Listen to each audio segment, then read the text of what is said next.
Hi అండి, అందరికీ నమస్తే. ఈరోజు మనం పన్నీర్ కర్రీ చేసుకుందామండి. ముందుగా ప్రాసెస్ చూద్దాం.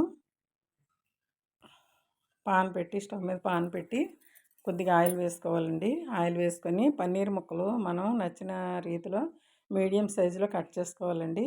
ఆ పన్నీర్ ముక్కలను కొద్దిగా గరం మసాలా, కారం, సాల్ట్ వేసి కలిపి పక్కన పెట్టుకోవాలండి. ఇప్పుడు ఈ నూనె కాగిన తర్వాత ఆ ముక్కలు ఆయిల్లో వేసుకోవాలండి.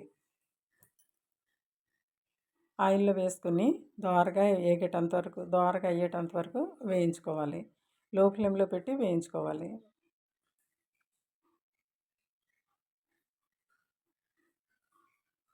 అంతే వేగేయండి దోరగా.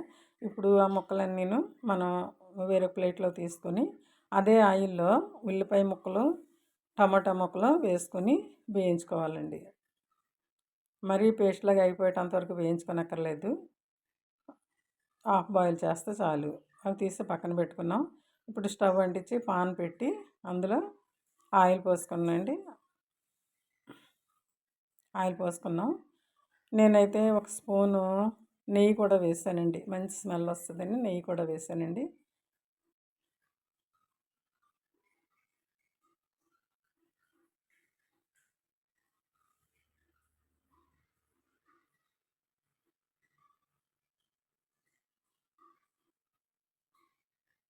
ఇప్పుడు దానిలో గరం మసాలా సరుకులు అంటే అనాస పువ్వు, లవంగాలు, దాచిన చెక్క చిన్నగా చేసి ముక్కల్లా చేసి వేసానండి. అవి బాగా వేగిన తర్వాత మనం మిక్సీ చేసి పెట్టుకున్నాం కదండి, ఉల్లిపాయలు పేస్టు, టమాటా పేస్టు అది వేసేయాలండి. దానిలో వేసి అలాగా లో ఫ్లేమ్లో పెట్టి వేగనివ్వాలి.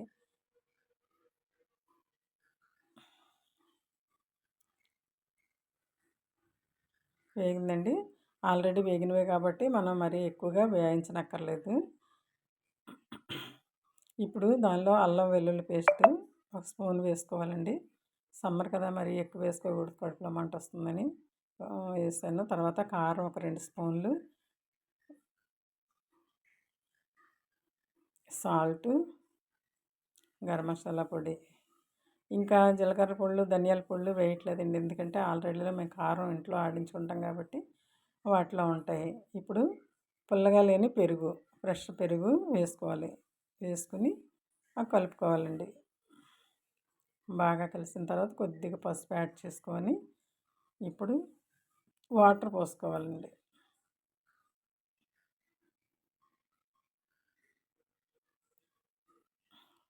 వాటర్ పోసుకున్న తర్వాత కొంచెం మరిగిన తర్వాత మనం ఫ్రై చేసి పెట్టుకున్నాం కదండి పన్నీర్ ముక్కలు, అవి వేసుకోవాలి. అంతే, అయిపోయిందండి కర్రీ. లైక్ చేయండి, సబ్స్క్రైబ్ చేయండి. Thank you for watching.